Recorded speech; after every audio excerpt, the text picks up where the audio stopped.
So why don't we get started? Welcome everyone. My name is Bradley Flam. I'm the director of the Office of Sustainability, and I'm very happy to see you here today for this, I believe it's the 9th presentation in our Spring 2021 Sustainability Research and Practice Seminar.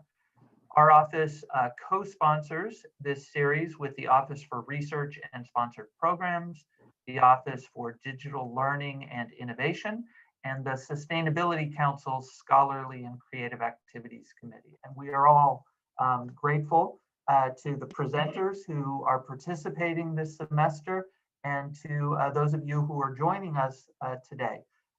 Just a quick note, we do have 3 more presentations this semester. Professor Melanie Weil of the Environmental Health Department will be speaking next week, and we've got 2 more presentations after that. So please join us every Wednesday at this time. And without further ado, let me pass the digital floor to Shannon, McKenna, and Nick. Thank you so much, Brad. I'm gonna share my screen real quick, and then we can do some introductions very quickly. So thank you so much for having us. We're really excited to talk about RamCorps and all of its efforts towards sustainability that we've been able to do this semester in a very strange and unprecedented year. My name is Shannon Gillespie. I use she, her pronouns, and I serve as the assistant director to the newly named Center for Civic Engagement and Social Impact. We used to be called the Office of Service Learning and Volunteer Programs, if that rings a better bell for you. And I'll let my 2 other co-hosts introduce themselves, starting with Nick. Hi, everyone. Yes, my name is Nick Marcil, he, him pronouns. I am a graduate student within the Higher Education Policy and Student Affairs program and a graduate assistant within SESI. I am the graduate assistant for student engagement, and one of my roles is sort of overseeing RamCorps OSA, which is one of the 2 branches of RamCorps. And we'll toss it off to McKenna. Hi, my name is McKenna Kovatch. I'm a junior here at Westchester, majoring in biochemistry, and I am a member of RamCorps, working in the OSA and the direct branches for environmental justice. Awesome, thank you. So to get us started, this is kind of what we see as the roadmap of our discussion today. We'll kind of cover what is RamCorps. We'll talk about its efforts for sustainability on and off campus and what we're hoping to do looking forward with the program. And then we'd love to save some time at the end to address any questions that any folks might have for us. So taking it back to about a year ago, so March 2020, we obviously were hit with a very strange situation with the COVID-19 pandemic, where our department had to face a very tough decision in the sense that we knew that our community partners had a lot of critical community needs that need to be addressed, especially in the response to the COVID-19 pandemic. But also we had to consider the health and safety of our students in the need for social distancing. So we had to make a very tough call to discourage in-person direct service and supplement that with virtual or otherwise remote modalities. At the same time, we were thinking of how we want to address the question you see on the screen, which is how do we get students invested in issues of public concern? We have other civic leadership programs in our department, including the Alternative Break program, which happens when we're not in a COVID year. We have our America Reads Youth Mentoring program. We have our Resource Pantry Ambassadors, but we were really trying to find a way to create a better pipeline of student leaders that were invested in issues of public concern. So March 2020 also happened to align with us receiving a new senior director. So Dr. Seth Jacobson joined us at the very end of February 2020, was on campus for about 3 weeks, and then we went completely virtual. So, but one of his ideas of how to create a better pipeline of student leaders was to introduce the RamCorps program.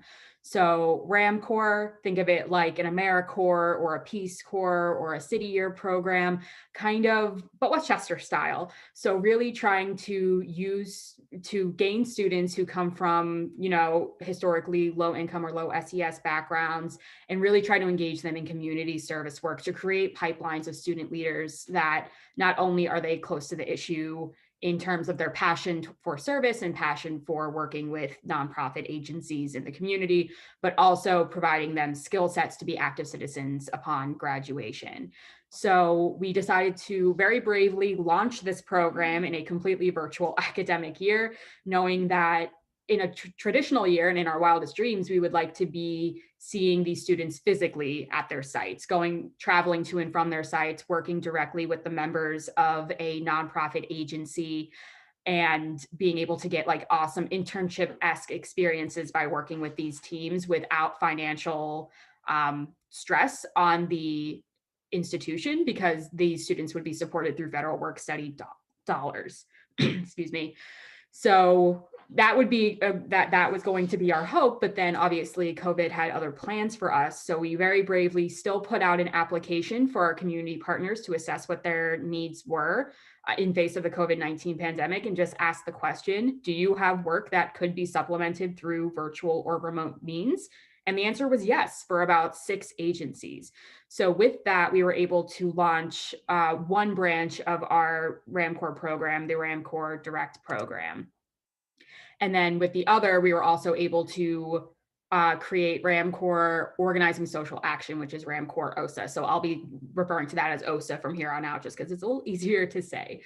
So our vision was to kind of create an umbrella for all of our civic leadership programs. So eventually down the line, we would want to encompass our America Reads program, our resource pantry leadership, our alternative break leadership, and while also introducing these 2 new levels of programming and trying to make a more streamlined process for our training, for our development, and for all of our students' collective understanding of issues of public and social concern, methods toward creating positive social change, advocacy and activism, things of that nature. So by initiating these 2 programs this year, we were kind of trying to gauge the interest of how much students would be interested in opportunities like this.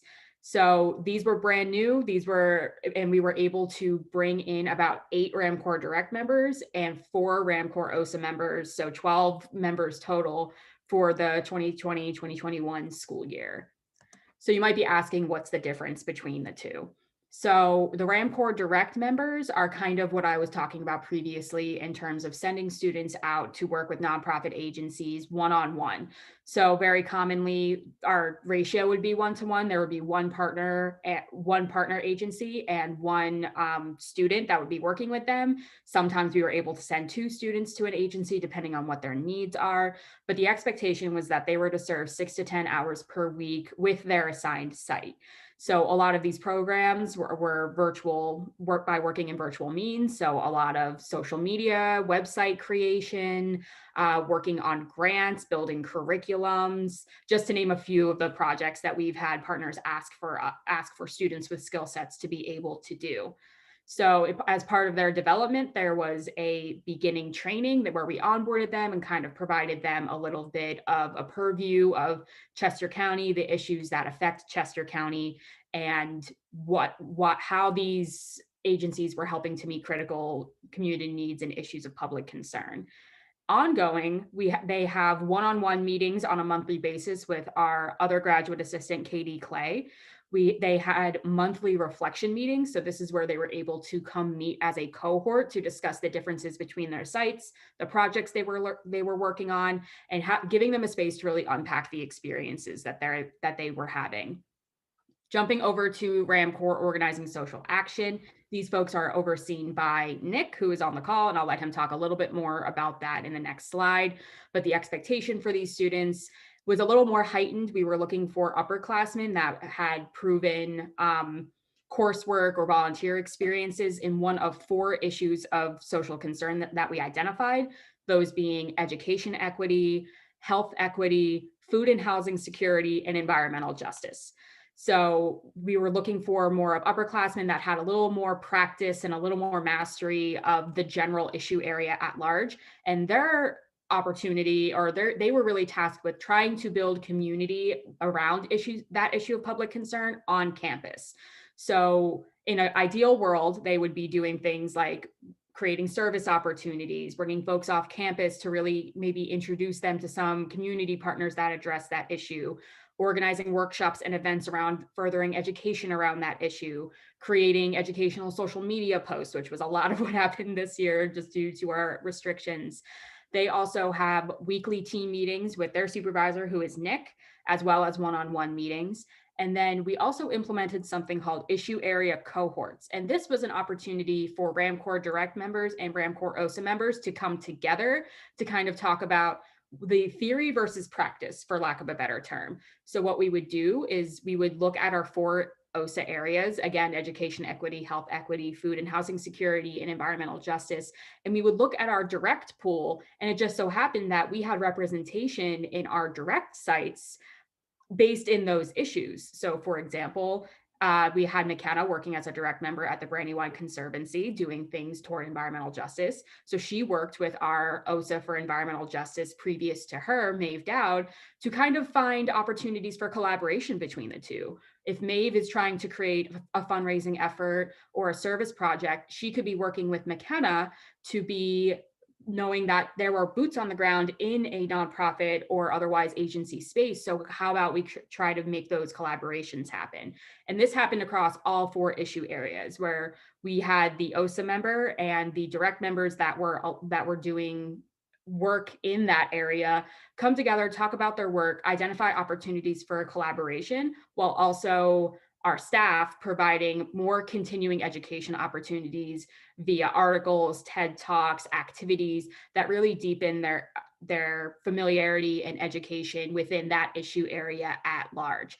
So by building the program out this way, we didn't want to create more silos in our leadership programming. If anything, we were trying to build an infrastructure to invite more students in and more areas in to be talking about people who are doing the same work in different directions. And it's our hope that moving into next year, we're going to invite more of our civic leadership programs and to go to these issue area cohorts so that there can be larger community spaces for folks to be comparing notes and comparing initiatives and supporting one another. So we're not creating a level of competition within our own programming, but also university programming, Division of Student Affairs programming, academic affairs programming.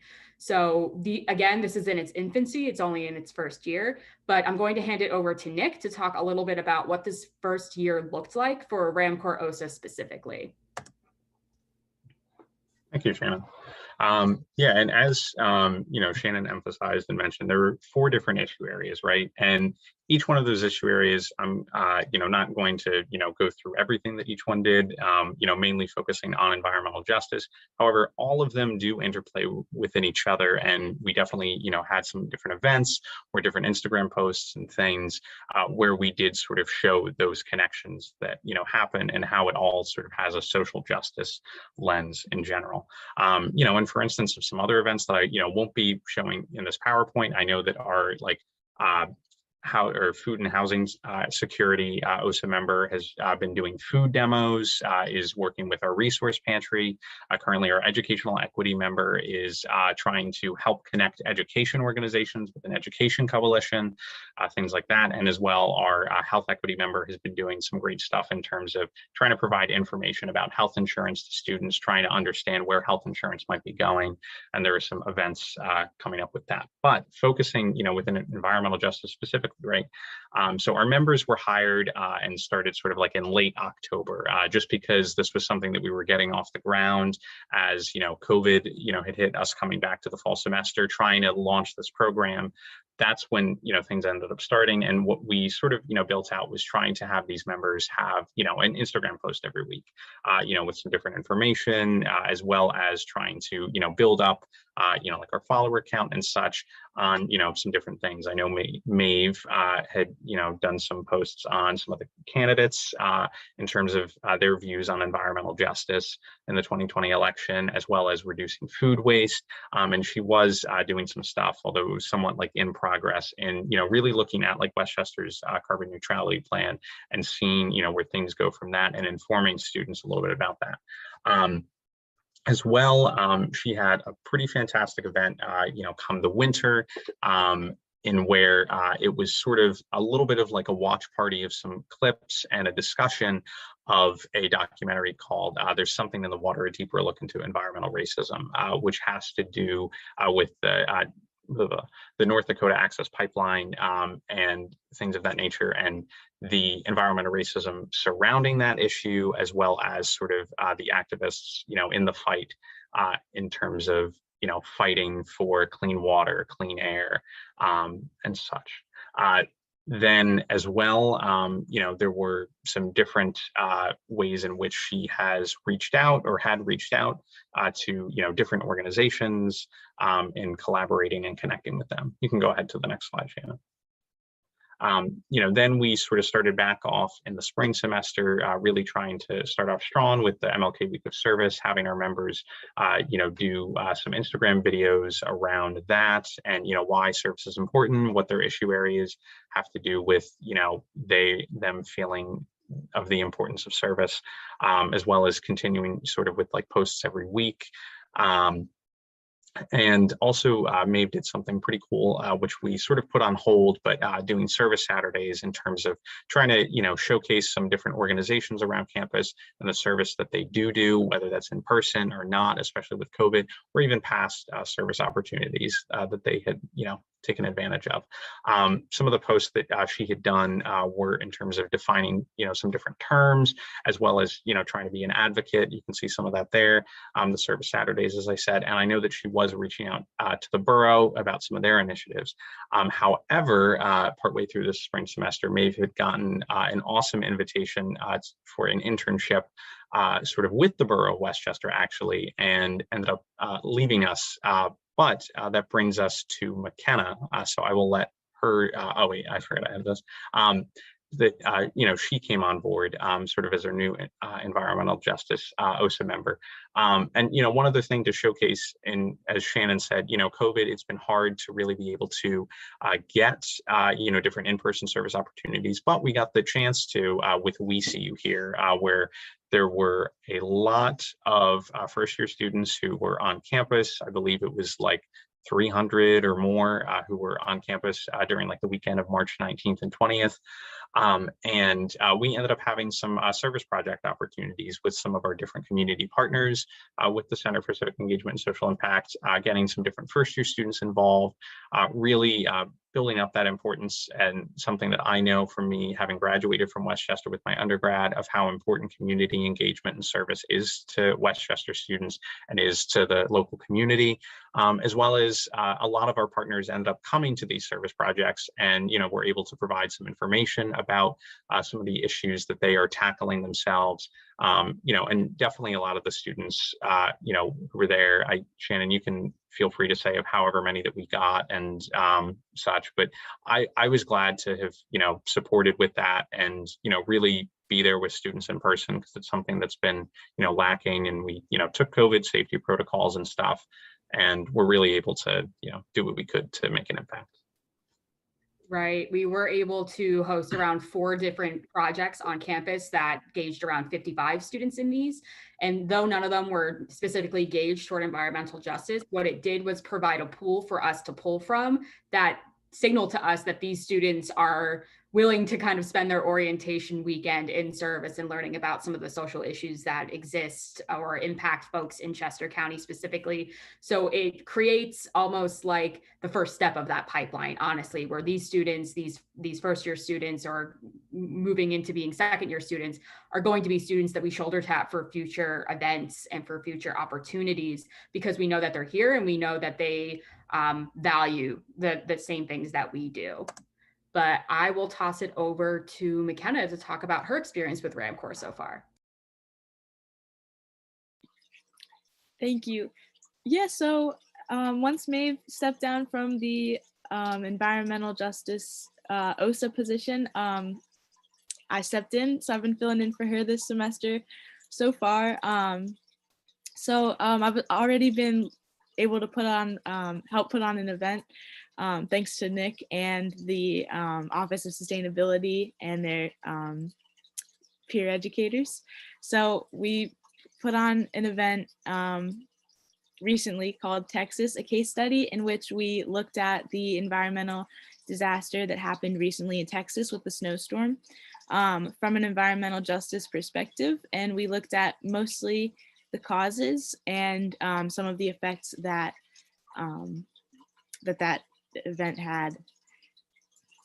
And that was we were able to do that with the help of with Nick and the Office of Sustainability's peer educators. And then moving forward, we're looking into putting on some more events for this semester, mostly educational, because that seems to work best in the online format. So the next thing that we're thinking about doing and that we're looking into is giving a post-scarcity sort of educational webinar where we can just discuss what a post-scarcity society could look like. And we'll be able to talk about some ideas surrounding that, also in partnership with the sustainability peer educators. And then I wanted to talk a little bit about my experience in the RamCorps Direct position. So I was partnered with the Brandywine Conservancy and Museum of Art, well, mostly working with the Conservancy. So what it is the Brandywine Conservancy is a not-for-profit organization, and most of what they do is conserve land for property owners who want to keep their property sustainable and conserved over the years. So the Brandywine Conservancy helps people do that, but that's not all that they do. They also put on community outreach events and educational events, and they take efforts to further conserve land beyond land stewardship and protect water. So what land stewardship is, I feel like I kind of butchered that explanation, but I'll just read off the definition. It's the conservation of a property's natural resources and features over a long period of time. So for example, if I really like a tree that I have in my backyard and I own the property, I can go to the Brandywine Conservancy and tell them to put it in writing that nobody can ever chop that tree down. So that's a small example, but that's kind of what they do, only it's on a larger scale. So yeah, it's been a learning process for me being partnered with the Brandywine Conservancy. Some of what I do with them is, so something that Shannon really emphasized in our training was that when you go and you volunteer for somebody, you have to make sure that you are actually helping them with something that they need help with, and not just kind of taking the reins and doing your own thing, because you might not be helping if you do that. So some of what I do is I just help make maps of people's properties so that we can make monitoring people's land a lot easier in a virtual setting. And some of that also involves updating our online database and writing blog posts to communicate with some of the members of the Conservancy, as well as newsletters and emails. And what I'm looking forward to for the rest of this semester is going to be helping out with some of the educational content for the public outreach programs that they're going to be doing with their Laurels Preserve, which is a big public land that they have. Yeah, absolutely. And just to gas McKenna up a little bit, she was definitely handed the most unique position in our RamCorps Direct program so far. And she was really great about just kind of taking the reins and taking the challenge and being able to really help them capacity build in a time where they needed assistance with this work. So she's just been so enthusiastic and ready to take on the next challenge. And that's exemplified through her kind of doing 2 roles at the moment. So continuing her work with RamCorps Direct while also stepping into the RamCorps OSA role for environmental justice. So she's been really awesome in continuing the work that we really want to do with these programs. So I put down some things that we're looking forward to doing in the next few years as we continue to develop both branches of the RamCorps program, while also inviting some of our other civic leadership programs into this structure. So we are obviously looking to form new direct partnerships. So I'll be working with another graduate assistant in our department to develop a new application process for us to gauge our community partners' needs to see if they have work for a federal work study student between 5 to 10 hours per week for a semester or for a year, and being able to ensure that we're helping them meet their critical community needs while also satisfying community federal work study eligibility appointments and giving students these great opportunities to network and really learn more about these issues of public concern. So right now we started with about 6 agencies, and we're really hoping to develop out and build some new partnerships this summer through conversations with our community partners who might know a little bit more about what they're doing and what they can plan for now that the COVID situation is a little more navigable than it used to be. So we also want to broaden our OSA offerings. So this semester, our OSA members really stepped up to the plate and doing what they could in this virtual sphere by way of viewing documentaries and making awesome educational material for our Instagram account and running events and workshops. So they really had to be creative about how they could be engaging their peers. But something I would love to see them be able to do once we're more able to safely engage in person is offer service opportunities around these areas, especially developed through our issue area cohorts and our connections made through our RamCorps Direct program, invite speakers and host other types of affinity groups for these types of things on campus, or at least be a part of existing affinity groups. We were very intentional to not try to duplicate efforts from other departments or reinvent the wheel. So we're really just trying to find out how we can have these members be sustainable parts of the conversation. We're also looking to expand CESI's, so Center for Civic Engagement and Social Impact, we call it CESI for short, to expand CESI's offerings around, and to do that, we hope to launch next year what we call the Social Impact Leadership Academy. So this is a way for our own student leaders to get kind of a more holistic education and development around other pertinent issues of social concern, skills around advocacy and activism building, things of that nature, and trying to provide a more holistic lens that isn't as focused in their specific issue area. So we're really trying to build out what these trainings and developments will look like based on the social change model. So we are in the process of building out what that might look like now. And it's our hope that once we have a more established curriculum, that we'll be able to invite other student leaders across campus to engage in our programming and engage in these workshops and trainings that CESI staff will be putting on. So we're hoping that that can only enrich the training and development that we offer for all of our RamCorps members.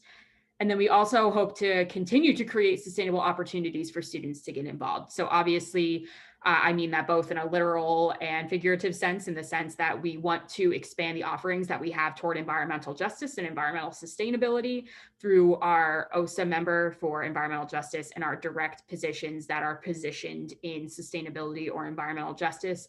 But we also want to ensure that we're building these sustainable partnerships with our nonprofit community agencies so that they can look at Westchester and count on us to send them energized, active, informed, and eager students that are willing to really get a unique opportunity that not many other students may be able to do, if not through an internship or employment, but being able to host a student in a really meaningful capacity, have them work with them on their team. And already I've heard whisperings of internship opportunities or possible job placements as a result of our RamCorps Direct program. So we're really just hoping to continue to build these partnerships and know that we are presenting and giving really trustworthy students in these spaces so that they can really have a strong relationship with the campus community moving forward. But that's all structurally we have for y'all. We would love to answer any questions that you may have for us. And I've put our contact information there if there's any questions that might be ruminating now and come up later. But thank you so much for your time. Thank you, Shannon, McKenna, Nick. At this point, we tend to be pretty informal about this. If you have a question or comment, please just unmute yourself and ask away. Wanted to make a comment that I've noticed, like I said initially, I work in the counseling center, and there has been a lot of a sense of like helplessness from students, especially during COVID. They feel like they want to contribute in some way and they don't really know how, and they just kind of feel a sense of loss and sense of purpose, and kind of this reiterating of just going through the same motions every day all the time, and kind of the boredom in that, but also like the lack of fulfillment in that. So it's really helpful to know the work that you guys are doing and what you're doing. And as you were talking, I have some students that I feel like I could really push your direction, and I feel like them getting involved would really help kind of their mental health and purpose and all of that too. So I feel like it was really helpful for me to know more about what you guys do, and if there's any way you ever want to collaborate with us too, we're always certainly happy to do that. We'd honestly really love that. And we also know that this year we've been thinking about compassion fatigue a lot, and thinking about students that really are doing this level of work and how but both mentally and emotionally exhausting it could be. So the idea of potential collaborations in that area is awesome to my ears. So I'd love to pursue that with you. And I'll say specifically, Liz, that I know not technically RamCorps affiliated, but like I'm going to probably have it be in partnership with it. I have a student right now who is who is the Democracy Fellow, which is through the Campus Votes Project, and her and I are trying to put together like an event towards the very end of the semester, sort of talking about like being an advocate and such, and sort of, taking certain actions over the summer, because as we know, it's a time when students will probably even feel like a little bit even more so of like helpless and unsure of like what to do, because you're not going to be on Zoom anymore. You're going to have like your free time, or maybe you're working and trying to find ways to, potentially connect with organizations where you feel you're making a difference, making an impact, and so on. So I'd love to connect with you on that. Yeah, that'd be great. I'm happy to help.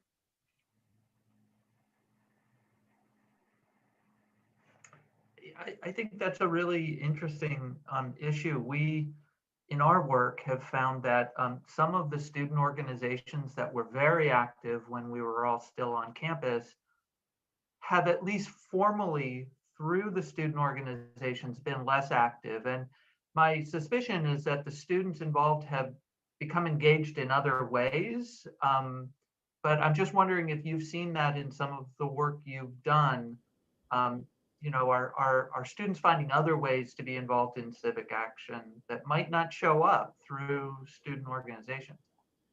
Yeah, that's a great question. And it's been a little bit of a lot that at least I've noticed, and I can definitely pass it over to Nick to get his perspective as well, because he's been working a lot with our service org specifically. But I've seen some students just kind of take this as a hibernation year of rest and restoration and plan for the future. And I've also seen students can really step up to the plate and continue to really try to identify the needs that the community has and address them. So knowing that our recommendation to discourage in-person service lies with the caveat that students can do what they will on their own volition. So we definitely still have seen student clubs and organizations participating socially distanced and safe otherwise in person with food drives and donating masks and things of that, other outdoor activities, things of that nature. So I've seen a little bit of both, where I think it just depends on that organization and what they are trying to reevaluate and identify their goals are. I'm seeing that there's some productivity happening in that space of the way we've been doing things isn't sustainable, and we'd like to find a new way. So they're using this time to kind of sleep, and for lack of a better term, and plan forward. But we also have seen some organizations that haven't missed a beat, and they've been able to really just adjust and move still in that direction of the in-person engagement that they're used to. So Nick, what do you think? Yeah, definitely. Thanks, Shannon. No, Shannon, I think that you hit like the nail on the head for a lot of things. I'll just add that, within RamCorps, I know that we specifically had conversations of, reinventing what like civic action looks like and such. Like, as I always say with RamCorps, it's, about education, advocacy, and service. And in reinventing what those look like. And one of the ways that I tried to help do that, not only with RamCorps, but with service organizations on campus, is I sort of recreated what's the Service Council. So I've gotten, I want to say maybe 7 different organizations who came to like our, one Service Council meeting, and where we sort of discussed like, what does service look like for you? And, various different organizations got to share of like, ways in which instead of doing in-person service, they did virtual service, and they reimagined what that looked like for their organization. Or, different ways in which that they've been trying to connect with their members, or ways in which they've struggled with doing that. Because, a lot of students, as from what I've sort of seen, yeah, maybe they are taking this as a hibernation year, and these different clubs and organizations are good touch points for them. But, for many, they just might decide not to be as engaged because they don't feel like it's as, fruitful for them in a way.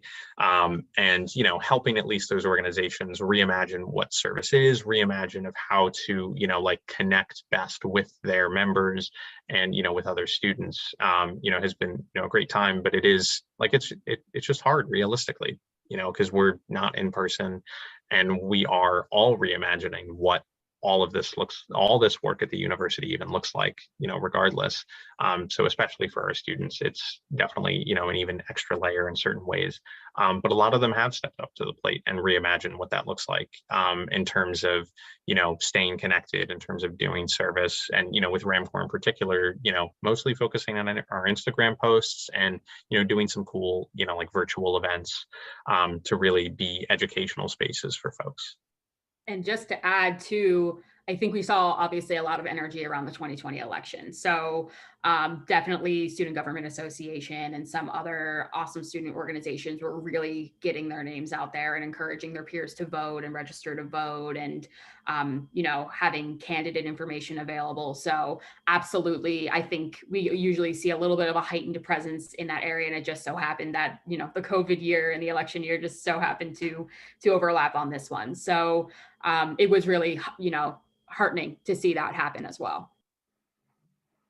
And I'll just add, even with that, like we reimagined with that, and I was like happy to do it, that we did like a presidential debate watch sort of thing through Zoom, and got, I want to say like 50 plus students or so who, like came on and sort of tried to have like a chat thing, which that was its own like back end nightmare of like having people send their chats to like us as panelists, us looking at the chat and then like copying and pasting it back to like make sure that it's like, something that, is acceptable, et cetera, et cetera.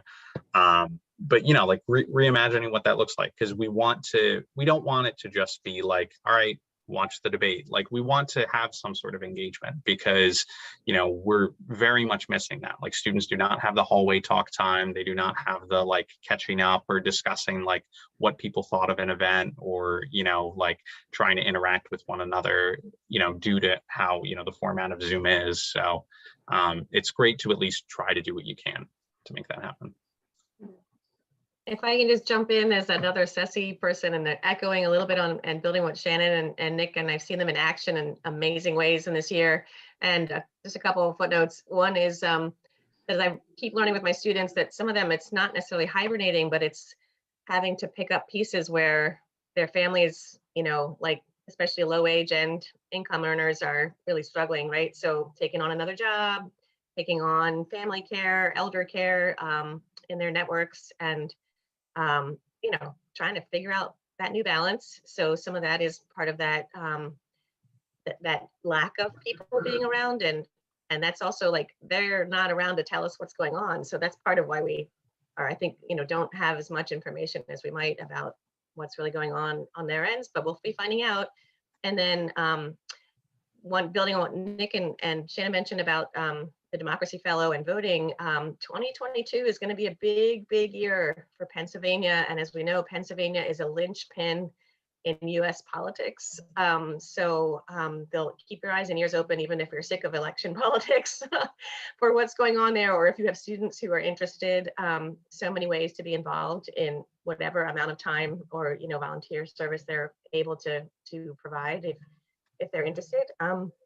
And lastly, what was the other point I was going to make? Just echoing, oh yeah, that there are, what we've learned in this year. I love hearing through our office and others, you know, as faculty and students are trying to reflect on, well, what worked, you know, like we did, this wasn't really our choice, but some of it kind of worked well for me. And what am I going to need in the fall? Like COVID isn't really going to be gone in the fall. So if people need to take time, be they faculty, staff, or students, how will we do that? You know, or if you just don't want to be, you need 2 weeks of quarantine, does that mean that you're have to be completely offline? Or now are we going to be able to hybrid in new ways that will provide us with new opportunities to not lack everything that we hope to have, right, by the different resources that we each offer? So I think that, you know, there's a lot of learning and I think analysis coming in the next few months that I'm really looking forward to, but I know I've got a lot to learn from it. So I'm looking forward to that. And these guys are helping me do that. Thanks guys, great panel. Thank you, Linda. The one thing that I wanted to jump off, because I think it is important, is you know, voting, elections, et cetera. And not only is, you know, they're the 2022, like, you know, midterms, but as former mayor of Westchester, former state representative, and now state senator Carolyn Committa had said to me once, there's an election twice a year, every year, and vote all the time, and you'll be a super voter like me. And we're having a mayoral election in Westchester coming up. There are candidates, and I know the Democracy Fellow and I are working on like having some stuff together to, you know, push out to students. And while, yes, a lot of students aren't going to be on campus, right, there's still some that are within the borough off campus that technically could be registered, technically could vote, and could have their voices heard, and they could make a good, big impact. So I also quickly wanted to share very quickly. So in terms of if you're thinking about how to get students you may know involved in RamCorps, so we will be hiring for RamCorps Direct in August 2021. And that's primarily because we need the summer to build out our partnership base. We need to figure out what their needs are and what positions are going to be available. So if you have a student that you know that is federal work study eligible, because that is how those students are supported, then tell them to keep an eye out for August 2021, where we'll be posting position specific descriptions on Handshake about that. But we are hiring for our RamCorps OSA members right now. So the application is on Handshake, and we are hiring for our 4 positions. So environmental justice, health equity, food and housing security, and education equity. So if you have a student that is interested in, or that may be interested in one of those positions, they can either be supported through federal work study, or we also have stipends available for students who may not be eligible for federal work study. You can visit our website, which is wakupa/impact, to learn more information and find the application links. And I can put that in the chat as well.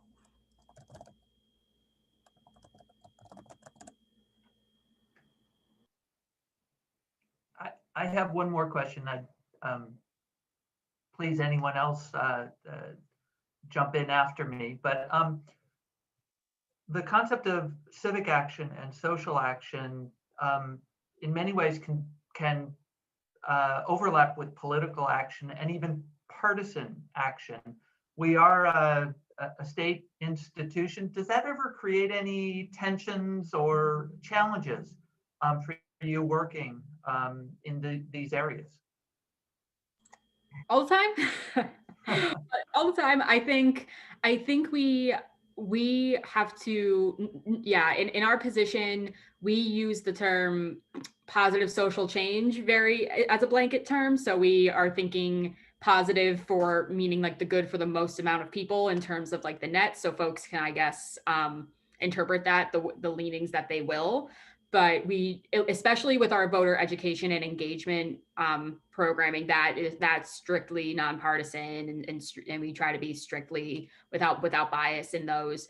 And then otherwise, I think we're really trying to walk that tightrope with some of our other positions in terms of what that means in terms of creating bias or exuding bias. But we also know that, or at least I like to have the ideology that, we're just providing space for the student leaders to do what they will. We are not necessarily, they are not the ideological properties of our department. We bring them on because we think that they can produce good work and create awareness and just essentially provides the skills or a tool belt for people to act on their own agency, whether it's on behalf of a university or not. So I won't say there's not sometimes a contention in those areas, but knowing that our work is really trying to graduate active citizens to be action oriented, that won't be necessarily representative of a nonpartisan state institution. So I would say we try to give them that tool belt so that they can exercise what they will on their own, and then also post-graduation so they feel equipped to do so.